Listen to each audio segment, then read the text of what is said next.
Friends అందరికీ నమస్కారం. నేను మీ Mohini. Welcome to my channel Mohini's home. ఈరోజు మూడో వారం బాబా పూజ అయితే చేస్తున్నానండి. చూడండి, ఈవినింగ్ అయితే పూజకి అంతా ఇలా రెడీ చేసుకుంటున్నాను. పీట కడిగేసి ముగ్గులు వేసుకొని చక్కగా విగ్రహాన్ని కూడా నీట్గా కడిగేసి చక్కగా బుట్టది పెట్టేసుకొని ఇలా పువ్వులతో అలంకారం చేసుకుంటున్నాను బాబాకి. చక్కగా ఇలా పూజలు చేసేటప్పుడు చాలా హాయిగా ప్రశాంతంగా ఉంటుందండి మనసు అయితే. దేవుడి మీద మనసంతా ఇచ్చేసుకొని చెయ్యాలి. చూడండి, పువ్వులు ఇంకా పసుపు కుంకుమ స్వీట్స్ అన్నీ పెట్టేశాను అక్కడే. పూజకి రెడీగా అన్నీ అందుబాటులో పెట్టేసుకొని ఇంకా కిచెన్లో అయితే ఇక్కడ కిచెన్ అంతా క్లీన్ చేసేసుకొని ఇంకా ముగ్గులు అవి పెట్టేసుకొని పసుపు కుంకుమ అన్నీ వేసేసుకొని ఇంకా ఆ ప్రమిదికి అయితే పసుపు కుంకుమ బొట్లు అయితే పెట్టేసుకుంటున్నాను. ఇందులో అయితే ఉప్పు వేస్తాం కదా, ఉప్పు దీపం పెడుతున్నాను. మార్గశిర లక్షవారం కూడా కదా, ఇంకా ఇలా చేసుకోవాలని నేనైతే అనుకొని ఇలా పూజ అయితే చేసుకుంటున్నాను. చూడండి, చక్కగా ఇలా బొట్లు అయి పెట్టేసుకొని ఇందులోకి ఉప్పు అయితే వేసేసుకోవాలండి. మనం వాడకుండా ఉన్న ఉప్పు అయితే వేసుకోవాలండి. దేవుడికని వేరేగా పెట్టుకోవాలి. నేనైతే దేవుడి గదిలోనే పెట్టేసుకుంటాను దేవుడికి సంబంధించినవన్నీ. ఇంకా ఇలా పూజలప్పుడు తీసి ఇంకా ఇలా వాడుకుంటాను. ఈరోజు అయితే కొత్తదే తెప్పించాను. ప్యాకెట్ అయితే ఓపెన్ చేసి వేస్తున్నాను. చూడండి, ఇలా పెట్టేసుకొని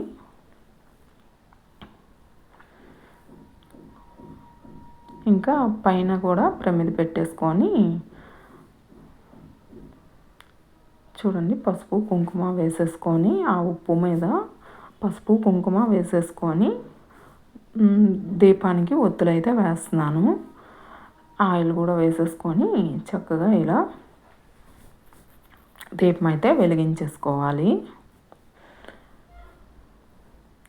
మార్నింగ్ అయితే మార్నింగే చేసేసుకోవచ్చు, లేదంటే ఈవినింగ్ అయినా చేసుకోవచ్చు అండి. ఎప్పుడైనా మన ఇష్టమే. చూడండి, ఇలా అన్నీ అరేంజ్ చేసేసుకొని దీపం అయితే పెట్టేశాను. ఇప్పుడు పువ్వులు అయితే పెట్టుకుంటున్నాను దీపం చుట్టూ. చూడండి, పువ్వులతో అలంకరించేసరికి ఎంత బాగుంది కదా.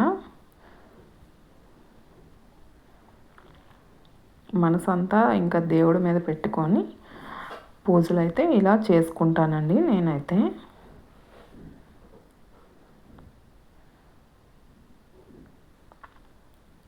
చూడండి, ఫస్ట్ అయితే ఇక్కడ ఇలా దీపం పెట్టేసుకొని ఇంకా పూజకి బాబా పూజకి అయితే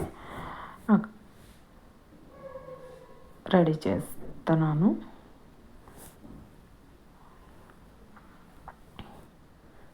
చూడండి, కిచెన్ అంతా నీట్గా క్లీన్ చేసుకున్నప్పుడే ఈ దీపం అయితే పెట్టుకోవాలి. ఇంకా అక్కడ దీపం పెట్టేసుకొని దండం పెట్టేసుకొని వచ్చేసి ఇక దేవుడి గదిలో ఇక్కడ బాబా పూజకి అయితే వచ్చేసాము. చూడండి, దీపాలు కూడా వెలిగించేసాను. అన్నీ పెట్టేసుకొని ఇంకా కూర్చొని మూడో వారం కథ అయితే చదువుకోవాలి. శతనామావళి చదివి అప్పుడు కథ అయితే ప్రారంభించాలి. చూడండి, ఈరోజైతే కోవా తెప్పించానండి ప్రసాదంగా. చూడండి, బుక్ అయితే ఇది శ్రీ సాయి దివ్య పూజ అండి. ఎన్నైనా చేయొచ్చు, ఎన్ని వారాలైనా. నేనైతే 5 వారాలు చేస్తున్నానండి.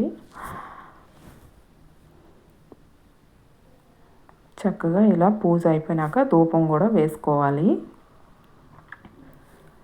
హారతి ఇచ్చేసుకొని ఇంకా ఇదైతే నెక్స్ట్ రోజు అండి.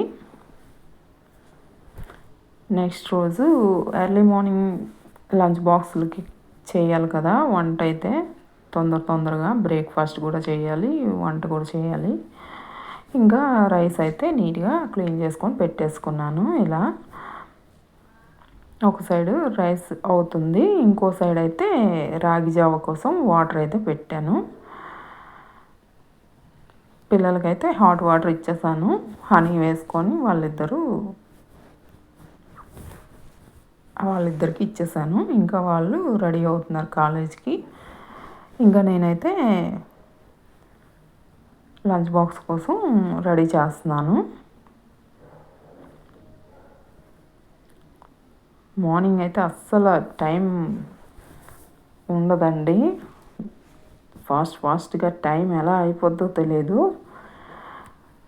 ఇంకా రాగి జావ కోసం రాగి పిండి అయితే జల్లించుకొని ఇలా వాటర్లో వేసి శుభ్రంగా కలిపేస్తున్నాను.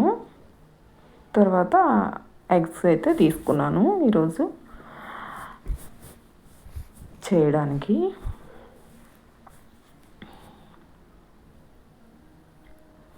చూడండి, మార్నింగ్ అయితే ఇలా హడావిడిగా ఉంటుంది. ఇంకా ఇదైతే ఈవినింగ్ అండి. ఈవినింగ్ చూడండి, సూర్యుడు అస్తమించే టైంలో చూడండి ఇంకా అలాగా కిందకి వెళ్ళిపోతుంది సూర్యుడు. ఇంకా ఇదైతే దొండకాయ ఫ్రై చేస్తున్నానండి ఈరోజు పల్లీల ఆయిల్తో.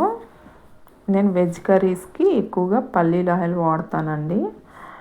నార్మల్గా నాన్ వెజ్ కర్రీస్కి అయితే సన్ఫ్లవర్ ఆయిల్ వాడతాను. చూడండి, ఫస్ట్ అయితే పల్లీల ఆయిల్ వేసుకున్నాను, ఒక 2-3 స్పూన్స్ అలా వేసేసుకొని చక్కగా ఆవాలు, జీలకర్ర, మినపప్పు, తర్వాత వెల్లుల్లిపాయలు, కరివేపాకు అన్నీ వేసుకొని ఎండుమిర్చి కూడా 2 వేసుకుంటున్నాను తాలింపుకి.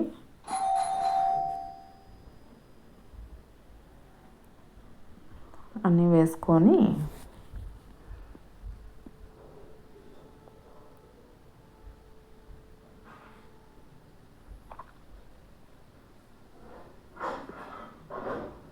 చూడండి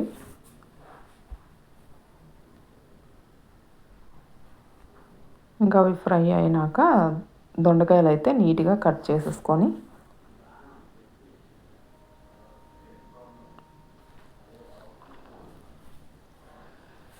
సన్నగా పొడుగ్గా కట్ చేసి పెట్టుకున్నాను.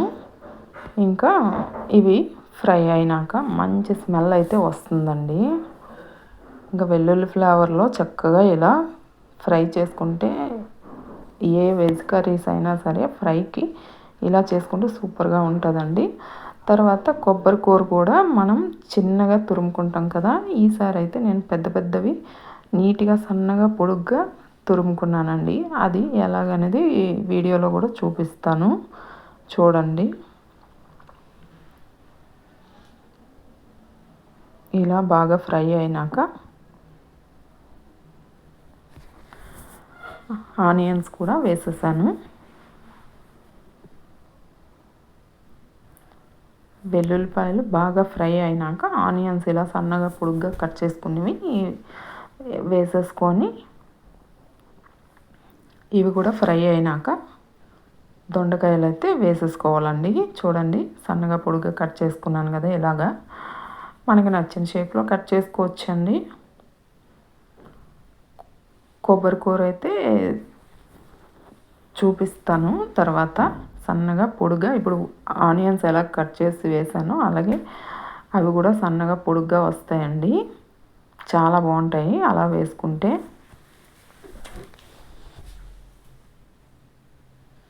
చూడండి,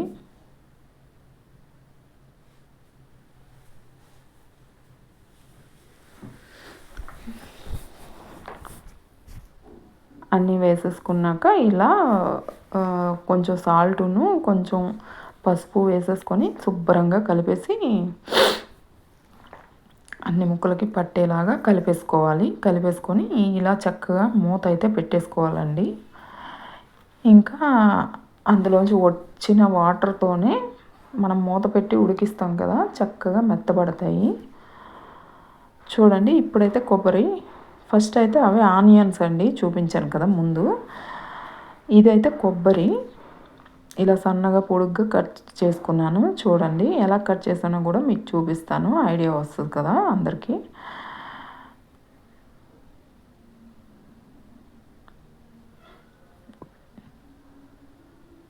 ఎప్పుడు నార్మల్గా కాకుండా కొంచెం కొత్తగా చేసుకోవాలి కదండి, అందుకు ఈసారి కొబ్బరి అయితే ఇలా తురుముకున్నాను పెద్దవిగా. చాలా బాగుంది. కర్రీ అయితే ఉడుకుతుంటే చాలా మంచి ఫ్లేవర్ అయితే వస్తుందండి. ఇప్పుడైతే కొబ్బరి కూడా వేసేసాను. కొంచెం ముక్కలు అయితే మెత్తబడ్డాయి, దొండకాయ ముక్కలు. అప్పుడు ఈ కొబ్బరిని వేసేసుకొని చూడండి సన్నగా పొడుగ్గా కట్ చేశాను. ఎండు కొబ్బరి అండి, పచ్చిది కాదు. చూడండి ఇలా ఎప్పుడైనా ట్రై చేయండి, చాలా బాగుంటుంది కర్రీ, సూపర్గా ఉంటుంది.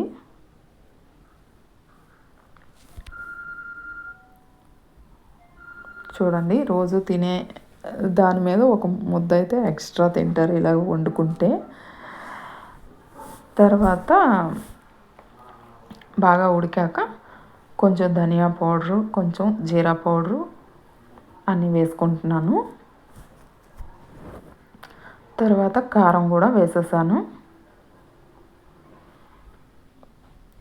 ఇంకా అన్నీ వేసేసుకొని చక్కగా ఇలా కలిపేసుకొని ఒక్క 1 మినిట్ ఉంచి ఇలా ఇంకా స్టవ్ ఆఫ్ చేసేసుకోవడమే. ఇంకా కర్రీ అయితే మనకి రెడీ అయిపోయింది.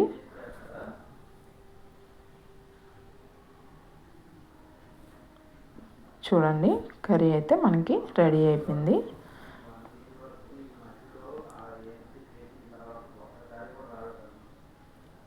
ఎంత బాగా రెడీ అయింది కదా, స్మెల్ కూడా చాలా చాలా బాగుందండి.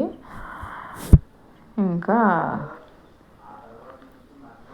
నాకైతే తొందరగా తినేయాలనిపించేస్తుంది.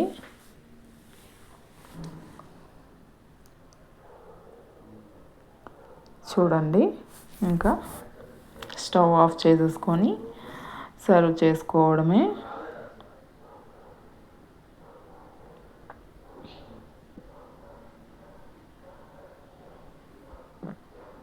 బాగా మెత్తబడ్డింది కర్రీ అయితే. ఈ విధంగా చేసుకుంటే చాలా బాగుంటుందండి. చూడండి కొబ్బరి చూపిస్తాను అన్నాను కదా, ఎండు కొబ్బరిని ఇలా పట్టుకొని చూడండి, మనం బీరకాయలు తొక్కలు తీస్తాం కదండి అరటికాయలకి బీరకాయలకి, దాంతోనే ఇలా చేసుకుంటే చక్కగా ఈ విధంగా మనకి కొబ్బరి అయితే పొడుగ్గా సన్నగా వస్తాయండి. ఈజీగా మనమైతే చేసేసుకోవచ్చు. కర్రీల్లోకి కానీ స్వీట్స్లోకి కానీ దేనిలోకైనా ఇలా చేసుకొని వేసుకుంటే చాలా బాగుంటుందండి నీట్గా.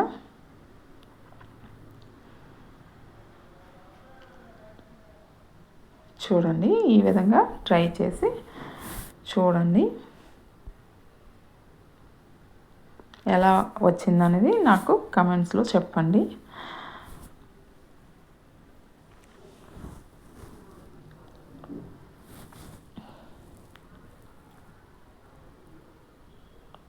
చాలా మంచి ఫ్లేవర్ అయితే వస్తుందండి, ఎందుకంటే మనం వెల్లుల్లి ఎక్కువగా వేసుకున్నాం కదా, ఇంకా పల్లీల ఆయిల్తో కూడా చేస్తున్నాము.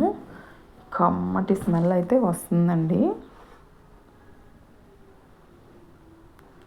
ఇంకా ఆ స్మెల్ చూసి ఎంత వేరం తినాలి అని అనిపిస్తుందండి. మీకు కూడా అలాగే అనిపించిందా లేదా అనేది నాకు కమెంట్స్లో చెప్పండి.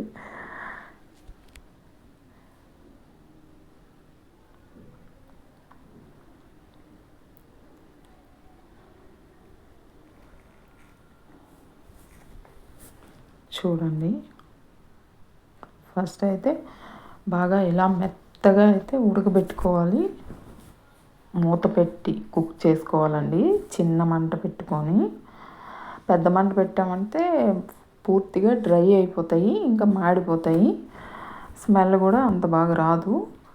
ఇంకా చిన్న మంట పెట్టుకొని మనం ఇలా మూత పెట్టి మాటికి మూత తీసి ఇలా కలుపుతూ ఉండాలి. ఫ్రై కర్రీస్ ఏవి చేసినా కూడా, లేకపోతే అడుగంటేస్తాయి. ఇంకా కర్రీ అయితే రెడీ అయిపోయింది, ఇంకా సర్వ్ చేసుకోవడమే. తర్వాత అయితే మేమైతే విజయనగరంలో ఇది ఏదో మార్కెట్ పెట్టారండి, ఇండియన్ మార్కెట్ అని. ఇంకా అక్కడికైతే వచ్చాము. ఇంకా ఇందులో అన్ని ఐటమ్స్ అయితే పెట్టారండి, చాలా బాగున్నాయి. చూడండి, చాలా ఐటమ్స్ పెట్టారు. ఇంటికి కావాల్సినవి, మనకు కావాల్సినవి అన్నీ చాలా ఉన్నాయి. చూడడానికి కూడా చాలా బాగున్నాయి. ఎవరైనా చూడాలనుకుంటే ఒకసారి విజిట్ చేయండి.